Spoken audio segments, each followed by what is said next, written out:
नमस्कार साथियों, मैं डॉक्टर दिलीप सारन, प्राकृतिक चिकित्सालय बापू नगर जयपुर से।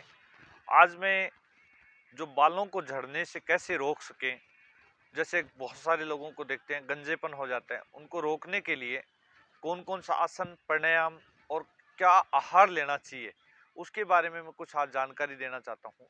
जैसे बालों को आजकल देखते हैं, बालों को झड़ना, डैंड्रफ होना, उसका बहुत ही आम बात हो गई है। छोटे छोटे बच्चों को सफ़ेद बाल आ रहे हैं, उसका भी कारण हो गया है। तो उसको उसको कैसे रोक सकते हैं, उसको क्या आहार देना चाहिए, आहार के साथ साथ में कौन सा योग करना चाहिए, कौन सी प्राणायाम की क्रियाएं करनी चाहिए, जिससे वो हमेशा बालों को एकदम बहुत अच्छा बना के रख सकें, बालों को सुंदर बना के रख सकें और घना बना के रख सकते हैं। उसके लिए सबसे पहले उनको जो आहार में जो है, एक तो क्योंकि आजकल जो है बच्चों में फास्ट फूड का बहुत ही ज़्यादा प्रचलन हो गया है, तो फास्ट फूड कम से कम प्रयोग करें और रिफाइन ऑयल और सफ़ेद नमक का भी प्रयोग कम से कम करें। उसके अलावा आपको बालों को यदि रोकना है तो प्रोटीन जो डाइट है वो आपको नियमित रूप से रखना है। अब प्रोटीन में आप दूध यदि नियमित रूप से पीते हो, दूध में यदि शहद डाल के पीते हो, जिसको डायबिटीज़ नहीं है, तो वो आपको बालों को हमेशा बचा सकते हैं। बचाने के अलावा बाल को एकदम घना रख सकते हैं और काला एकदम ब्लैक रहेगा बाल। उसके अलावा आपको विटामिन सी और जिंक फूड भी आपको लेना चाहिए। विटामिन सी में जैसे अभी आंवले का सीजन है, आंवला सबसे अमृत माना जाता है। गाजर जो है वो सबसे, चुकंदर है, पालक है, टमाटर है, इन प्रकार की डाइट, हरी सब्जियों का जो सेवन है वो सबसे ज़्यादा प्रयोग करें। उस यदि हरी सब्जियों का प्रयोग अच्छा करते हैं तो आपके जो बाल है वो आपका नियमित रूप से घना बना रहेगा और आपका बाल, बहुत सारे लोगों को देखने में आ रहे हैं कि बाल झड़ते हैं, तो उनका झड़ना जो है वो रुक सकता है।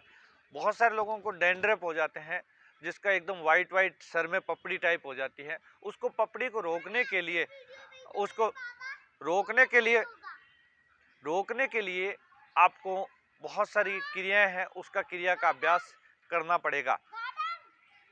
तो आपको एक बार इसको रोक देना। तो आंवले का जो प्रयोग है, आंवले का प्रयोग सबसे बढ़िया होता है, आंवले का प्रयोग कर सकते हैं। आंवले का पानी जो है उसको उबाल करके उसको भी सर धोए जा सकते हैं। आंवले का पानी से यदि सर धोते हैं तो वो भी डैंड्रफ ठीक कर सकते हैं, डैंड्रफ पे आप ख़त्म कर सकते हैं। इसके अलावा आप प्याज का जो रस होता है, प्याज के रस में, प्याज का रस निकालिए, 4-5 प्याज लीजिए, प्याज का रस निकाल लीजिए।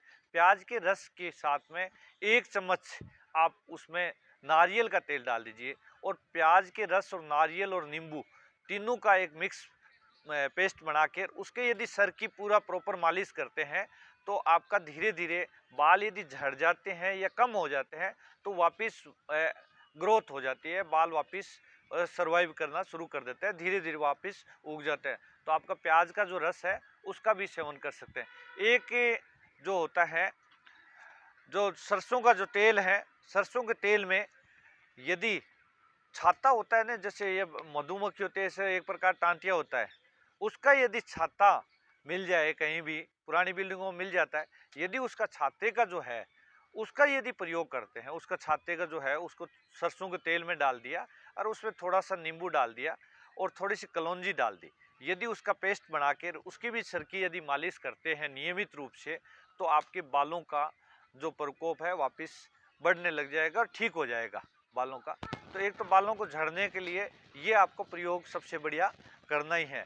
उसके अलावा आपको प्राणायाम का जो अभ्यास है, पिछले वीडियो में मैंने बताया है, प्राणायाम का जो अभ्यास है वो आपको नियमित रूप से करना है।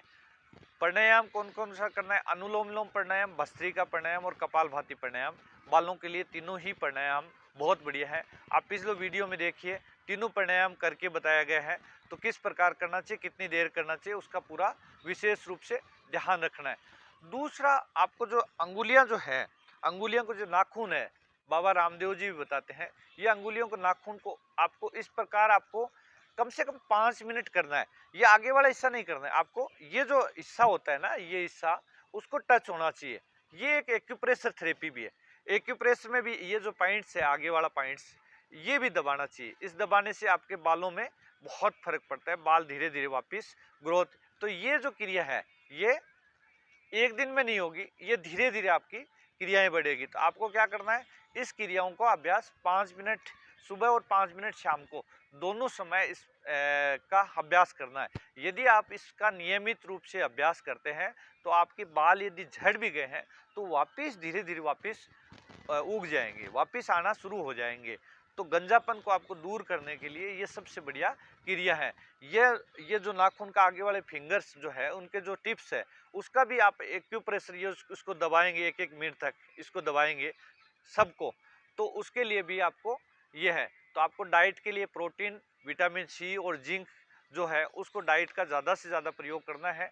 उसके अलावा आपको फिंगर्स जो ये है इसका नाखून को आपको इसको घर्षण करना है 5 मिनट सुबह 5 मिनट शाम को।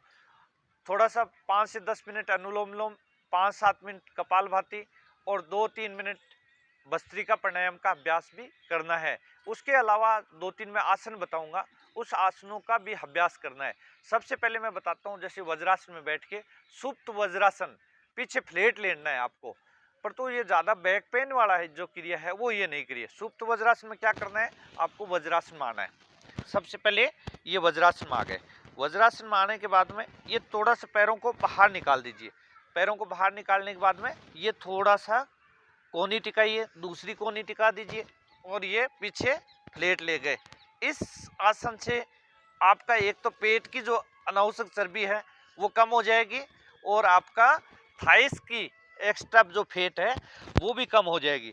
थाइस का जो है पूरा इस पर खिंचाव आता है, इसका फेट भी कम होता है, पेट का हिस्सा कम होता है, क्योंकि आपका बालों का झड़ने का मेन जो कारण होता है डाइजेशन सिस्टम का माना जाता है, या आपको रूटीन में जुकाम रहती है उसका भी सिस्टम माना जाता है, या आपको साइनोसाइटिस हो गई उसका भी कारण रहता है। तो डाइजेशन सिस्टम का ठीक करने के लिए ये आसन बहुत ही बढ़िया होता है। दूसरा आसन, पैरों को एकदम सीधा करना है आपको, पैर सीधा करिए और श्वास भरते हुए दोनों हाथों को ऊपर ले जाते हुए दोनों पैरों का पंजा पकड़े। जो आराम से जितना आगे मूवमेंट कर सकते हैं ये पैरों का पंजा पकड़े, धीरे धीरे आगे मूवमेंट करना है और धीरे धीरे मूवमेंट करते हुए श्वास भरते हुए ऊपर ले जाना है। ये यदि क्रिया रूटीन में करते हैं तो इससे भी आपके पेट ठीक रहेगा और बालों का सिस्टम रहेगा। एक क्रिया कराऊंगा मैं, सर्वांग आसन और शीर्षासन दोनों ही होता है। तो मैं शीर्षासन का अभ्यास नहीं कराऊंगा, आज मैं सर्वांग आसन का अभ्यास करके बताऊंगा।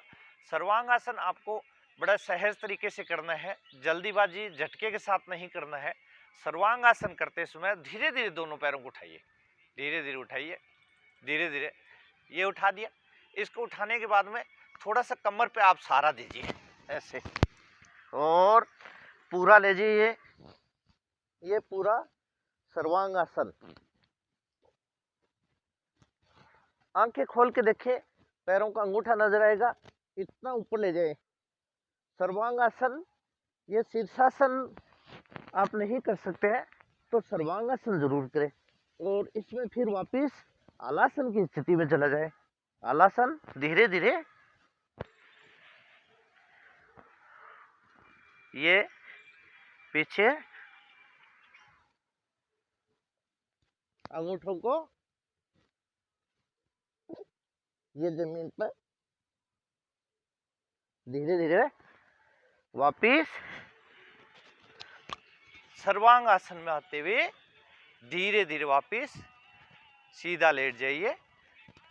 ये आसन यदि आप नियमित रूप से करते हो तो आपका बालों का जो झड़ना होता है वो धीरे धीरे कम हो सकता है, कम हो जाएगा।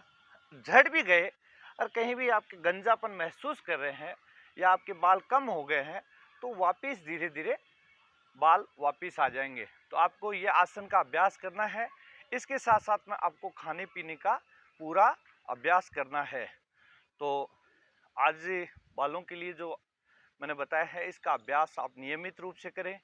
वीडियो अच्छा लगा तो सब्सक्राइब, शेयर एवं कमेंट्स जरूर करें। धन्यवाद, नमस्कार।